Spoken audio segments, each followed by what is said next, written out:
हम जिसको अपना दुश्मन मुल्क कहते रहे, वो आज देखें कहां से कहां पहुंच गया। इंडिया इस वक्त इंडिया के जो प्राइम मिनिस्टर हैं नरेंद्र मोदी, वो G20 की मीटिंग अटेंड करने के लिए ब्राज़ील में मौजूद हैं। दुनिया भर के लीडर उनसे मिल रहे हैं, हाथ मिला रहे हैं, गपशप कर रहे हैं। वो उनके साथ जो है वो शाही दावतें उड़ा रहे हैं और पाकिस्तान मिस है। ये G20 समिट 2023 इंडिया में हुआ और 2024 फर्स्ट टाइम ब्राजील इसको होस्ट करें। दोनों में कॉमन चीज ये है कि इंडिया बहुत ज्यादा हाईलाइट होता है। तो कोई भी ऐसा फोरम जहाँ पर इंडिया को इनवाइट किया जाता है, मोदी साहब जाते हैं, तो वो सारा का सारा इंटरनेशनल मीडिया हो, ये सारी की सारी खबरें जो है हमें मोदी साहब और इंडिया के गिर्द रोटेट करती हुई दिखाई देती हैं। क्या कहेंगे इस पे?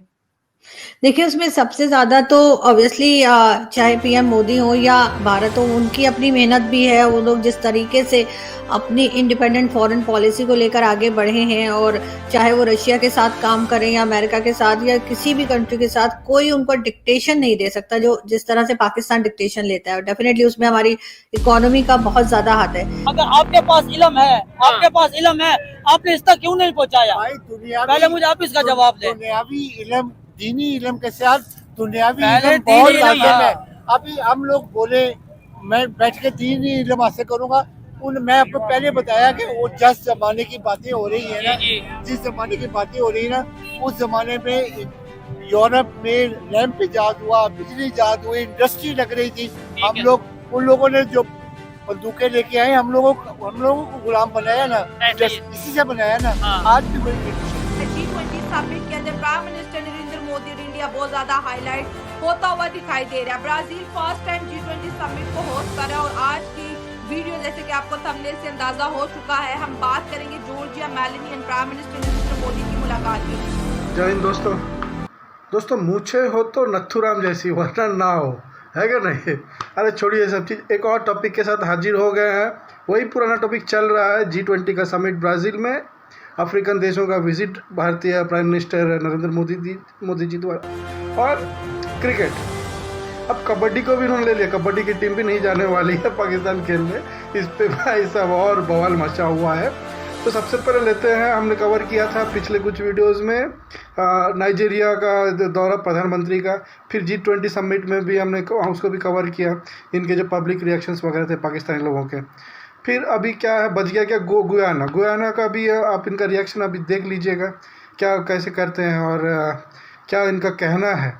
और दोस्तों, गुयाना खास इसलिए भी है क्योंकि दुनिया में जितने भी देश है जहाँ से भारतीय लोग माइग्रेट करके गए हैं, खास करके कैरिबियन, वेस्ट इंडीज़ वगैरह ये सब अफ्रीकन कंट्रीज़ में गए थे, और वो शुगर केन की खेती वगैरह करने, जो आप लोग इस देखते होंगे वेस्ट इंडीज़ टीम में पहले के क्रिकेट प्लेयर ज़्यादातर भारतीय होते थे, शिवनारायण चंद्रपॉल, सरवन और बहुत सारे प्लेयर्स थे, ये लोग इंडियन मूल के थे। तो 180 साल से भी पहले यहाँ से वो माइग्रेट करके चले गए थे दोस्तों। मतलब जब हमारा देश गुलाम था उस टाइम पे वो माइग्रेट करके गए, तब से उनके जो जनरेशन पे जनरेशन इन अफ्रीकन कंट्रीज़ में आए, उनसे प्रधानमंत्री जाके मिले।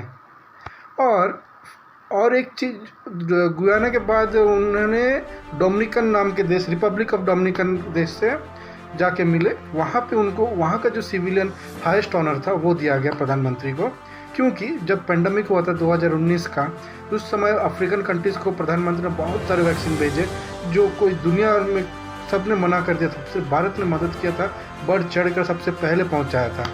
और अपने लोगों की ज़रूरतों को मद्देनज़र रखते हुए, पूर्ण करते हुए भी और एक्स्ट्रा प्रोडक्शन करवा के वो भेजा गया था। सोचिए उस टाइम में कितनी मदद मिली होगी दूसरे देशों को। तो इस हिसाब से वो अपना आभार व्यक्त कर रहे हैं प्रधानमंत्री की ओर, नरेंद्र मोदी जी की ओर, और करना भी चाहिए, बनता भी है।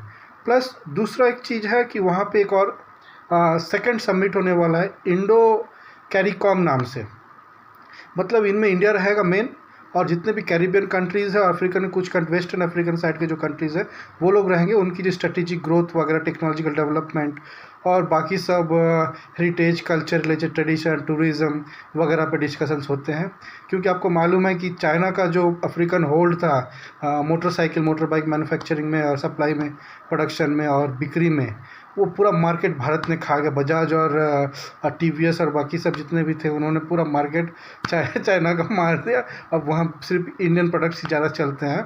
तो ये भी एक कामयाबी है। अदानी के भी बहुत सारे प्रोजेक्ट्स हैं वहाँ पे, तो इन्वेस्टमेंट तो भारत ने किया हुआ है बढ़ चढ़ के। तो यही सब चीज़ से जो जलने का जो बू आ रहा है ना, आप तक भी आएगा, वो आप देखिए इनका रिएक्शंस। और दोस्तों लाइक कीजिए, शेयर कीजिए, सब्सक्राइब कर दीजिएगा और थोड़ा सा कमेंट भी करके बताइएगा क्या करना है क्या नहीं करना है। आगे मिलते हैं। तो एज अ ग्लोबल लीडर के तौर पर कितना भारत इस वक्त उभरता हुआ नजर आ रहा है? देखिए, भारत तो हर जगह ही दिखाई दे रहा है, चाहे यूरोपियन यूनियन हो, चाहे दूसरी कंट्रीज हो, इवन गल्फ कंट्रीज में भी। तो उन्होंने तो, जैसे मैंने कहा कि उन्होंने अपने ऊपर बहुत ज़्यादा काम किया है। जो उनके वीक पॉइंट्स थे, खासतौर पे इकोनॉमी तो बताई जाती है कि पहले भारत की इतनी स्ट्रांग नहीं थी जितनी के अब उन्होंने फोकस किया। उसका एक रीज़न ये भी हो सकता है कि अमित शाह साहब और साथ साथ मोदी जी भी जो हैं वो बताया जाता है कि गुजरात से हैं। तो गुजरात के लोग जो हैं वो, तो पाकिस्तान में भी जो लोग गुजराती हैं वो बहुत बिजनेस में आगे हैं। तो एक आपको टीम चाहिए होती है जो आपको ये बता सके कि आप कहाँ पे इन्वेस्ट करेंगे तो फायदा होगा और किन लोगों को लाएंगे तो फायदा होगा। शायद इस वजह से भी वो आगे की तरफ हमें बढ़ते हुए दिखाई जा रहे हैं, क्योंकि दीन तालीम मना नहीं है। नबी पाक सल्लल्लाहु अलैहि वसल्लम ने बोला इल्म हासिल कर लो, चाहे उसके लिए चाइना जाना पड़े। तो चाइना में मौलवी नहीं बैठे हुए थे। यानी कि इसका मतलब है चाइना तब भी इल्म के लिहाज से मर्से आगे ही थी। हमारे मुल्क में जिस टाइम पे मुगलिया दौर वाले पैलेस और महल बना रहे थे, बागात बना रहे थे, उस टाइम पे यूरोप में इंडस्ट्री लग रही थी। चाइना ने ये कह दिया था कि भाई आप लोग पाकिस्तान में ट्रैवल ना करें, पाकिस्तान सेफ मुल्क नहीं। हालांकि वही चाइना है जिसकी हम दोस्ती के वादे और कस्में खाते हैं। भी देखिए ना, हमारे जो हुकूमत में लोग बैठे, उनमें से लोग उठ के कहते हैं जी कि ये कैजुअलिटी हो जाना एक छोटी सी बात है, नॉर्मल सी बात है, ठीक है। तो ये लम्हा फिक्रिया है ना कि इंसान की जान की कोई कीमत नहीं है, और वो क्या सिक्योरिटी देंगे अपने मुल्क में, जबकि अपने पाकिस्तानियों को, अपने मुल्क वाले अपने आप को बेयारो मददगार महसूस कर रहे हैं। तो दोस्तों देखा आपने इनका रिएक्शन, इनको ताज्जुब हो रहा है। इनको क्या, हमको भी ताज्जुब हो रहा है कि 70+ के एक आदमी, एक इंसान इतने सारे ट्रिप्स कर रहा है इंटरनेशनल, लगातार हर दिन कुछ ना कुछ काम, 16-17 घंटे काम, 4 या 5 घंटे ज़्यादा से ज़्यादा सोने को इनको मिलता है। हाँ जी, हम आप सही गेस किए हैं। हम अपने माननीय प्रधानमंत्री डॉक्टर कह रहे हैं, हाँ जी आपने सही गेस किया। हम अपने माननीय प्रधानमंत्री नरेंद्र मोदी जी के बारे में कह रहे हैं।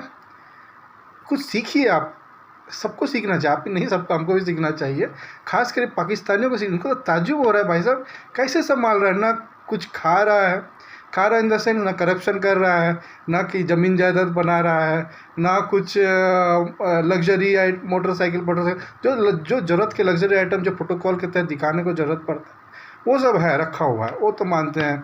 कहीं बाहर जाना तो कोट टाई शर्ट पैंट वो वगैरह वगैरह, वो चाहे कितने भी मीडिया में उछाल लिया जाए कि इतने लाखों का ये पहनते वो पहनते, वो सब बकवास, उस पर ध्यान मत दीजिए। काम क्या किया उन्होंने उस पर ध्यान दीजिएगा। ये जो पीछे हाथी जब निकल जाता है ना, पूंछ को लेके लोग बैठे रहते हैं, तो वो सब इन लोगों पे ध्यान मत दीजिएगा।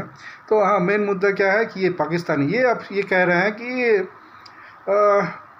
कुछ और नहीं मिल रहा है, तो एक टाइप का मजाक बना दे रहा है, वायरल हो रहा है पाकिस्तान में। क्या, जॉर्जिया मेलोनी, इटली की जो प्रथम लेडी प्राइम मिनिस्टर, उनका जो व्यवहार है हमारे प्रधानमंत्री के साथ, उनका हैंडशेक करना, उनका सेल्फी लेना मोदी जी के साथ, ये सब चीज़ वो लोग डिस्कस कर रहे हैं दोस्तों। है कहाँ उनको टेक्नोलॉजी पे, एजुकेशन पे, इन मदरसा छापों को एजुकेशन पे और अपने देश का तरक्की कैसे हुई, ये सब चीज़ पे डिस्कस करना चाहिए ना, पब्लिक फोरम में, पब्लिक शोज़ में जहाँ लोग रिएक्शन लेते हैं। नहीं, इनको चुल मची है कि भाई मेलोनी ने हाथ मिला ऐसा, फिर नमस्कार किया, फिर टाटा किया, बाय बाय किया, बताइए। ऐसे ही आम जनता इनकी है, ऐसे ही इनका जो रिएक्शन लेने वाले लोग हैं, ऐसे ही देखने वाले लोग भी हैं। और देखने वाले कौन, हम इंडियन, जिनको खुशी मिलती है कि उनका वीडियो जाके हम देखते हैं और उन पर रिएक्शन देते हैं और अपना चैनल में डाल के वीडियो बनाते हैं। मतलब गजब का ये मतलब कहते हैं ना, जो चल रहा है वो चलाया जा।